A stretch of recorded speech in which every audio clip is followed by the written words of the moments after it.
Today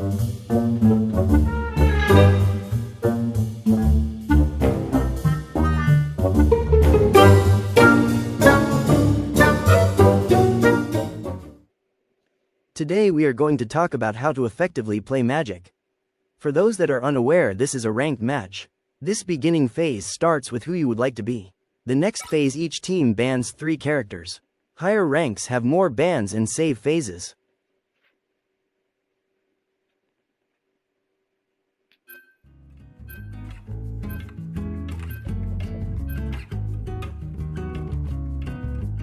There is not much communication on rivals right now, but most bans are universal, or play to the team's mock picks.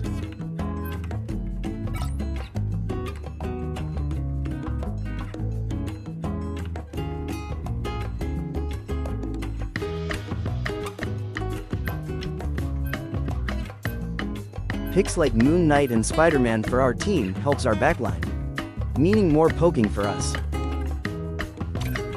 Not too much poking, as I play less aggressively during ranked matches. It is simply due to communication. If you're not communicating with your team, then how would they know you are coming back for heals, or if you're poking and letting them know to push and play aggressive?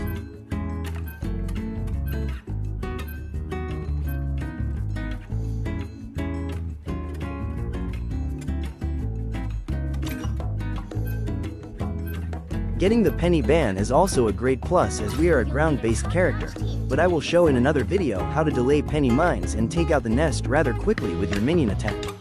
Elsa and Daredevil are also big bans, as if anyone on the other team knows how to play them, they can be very annoying.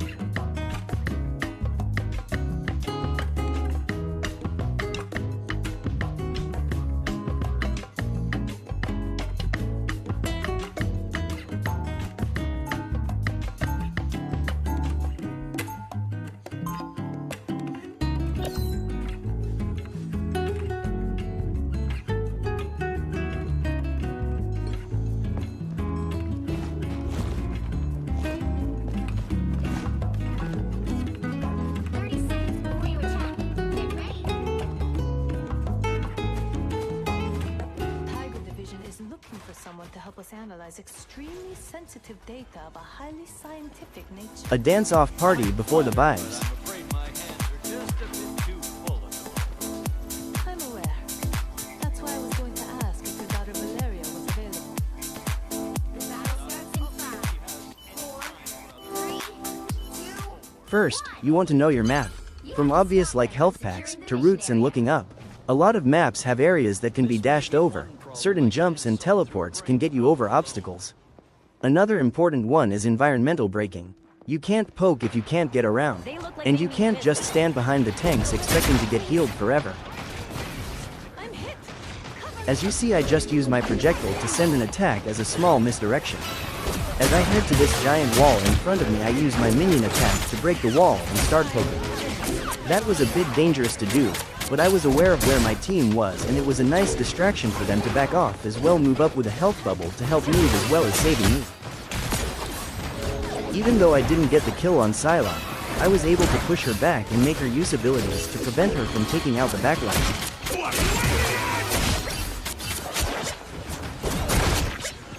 So far so good. Remember, you don't have to be flashy. Learn new combos, stay with your team, play off health packs. You mostly want to save your cooldowns for when you see an opening to take out opposing teams' DPS or support, focusing support. But remember to help aid your own support if they need help.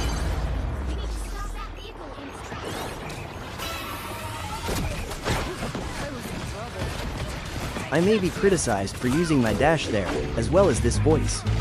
But not realizing I just dashed past them, we already have been putting on pressure and I am now behind them. Luckily I was able to get a swing as Invisible Woman tries jumping away. Do not care about kills and deaths, which I believe Kingsman once said. Focus on being a distraction. Make the enemy team uncomfortable. Force them to move, separate, use abilities, etc.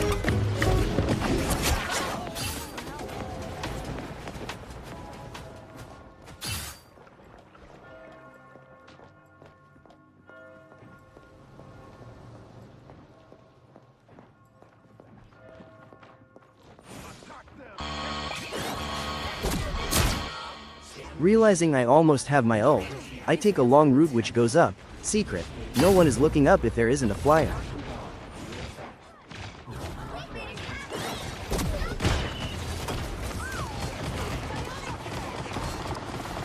You should usually use any cooldowns as they refresh after your ult. I used this opportunity to take out the noob tubing squirrel girl. Remember when I said to poke and circle back to your team? That helps push the objective. Keep an eye on your backline as well as assess what needs to be done next. And now our flashy disco distraction. So when you are in your ultimate, you can do a lot of things.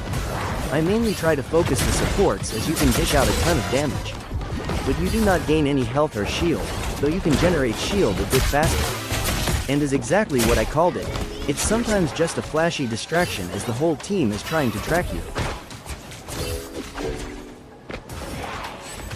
Here this was a bit risky for me to do as the enemy team was respawning, and I was unaware of where my team was.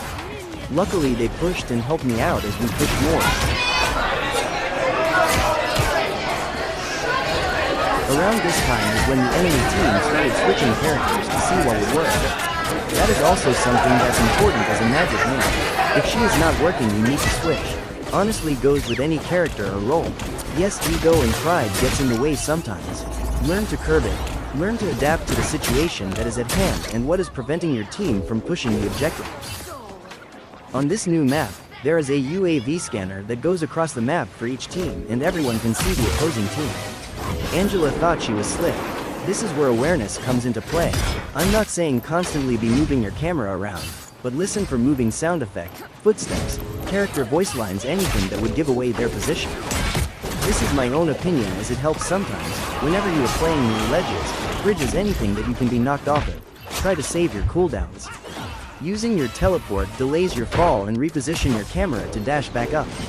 Saving it can be only using your primary swing and projectile for damage as well as one cooldown on your teleport.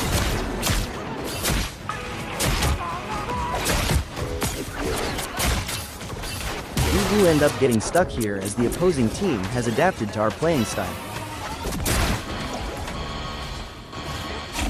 This ends up being my own fault as I strayed too far from my teammates and get cut off by Mr. Fantastic.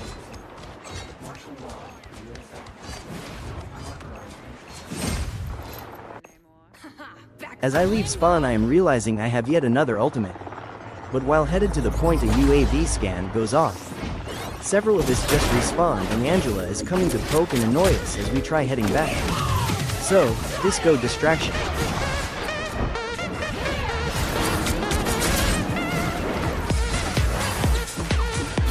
Now, usually you would want to pull back after your ult as you don't want to be in front of everyone. I once again am luckily playing with players that know what they are doing and push. And do what my favorite thing to do is. As you saw I jumped in the middle of the other team, obviously not alone, and used my teleport to essentially jump to the backline without wasting a dash. Maybe get a swing or two with your sword, and then they have the potential to walk back into your minion. If you ever get cornered like this, never hesitate. Use a minion cooldown, preferably facing away from any corner of a room and stand near it. Not only does it do damage, but it creates shield as it hits, potentially never letting your health get touched. Well, no reason to be here. But we were able to bait out his ult and is too far from the point to both the rest of the team. Here I just pushed too far and was focused.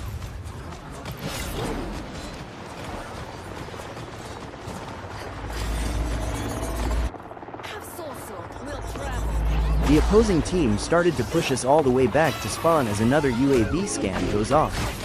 Another note is when you dash it launches your character up in the air, and if you use a minion cooldown you can actually go over, like I stated before, obstacles as well as other characters. It gives you a different angle and throws the enemy team off. Also remember, if you have Angela's hammer down but you are not snared, use a minion to help break it as well as do damage if she launches herself to it. You're not rid of me yet.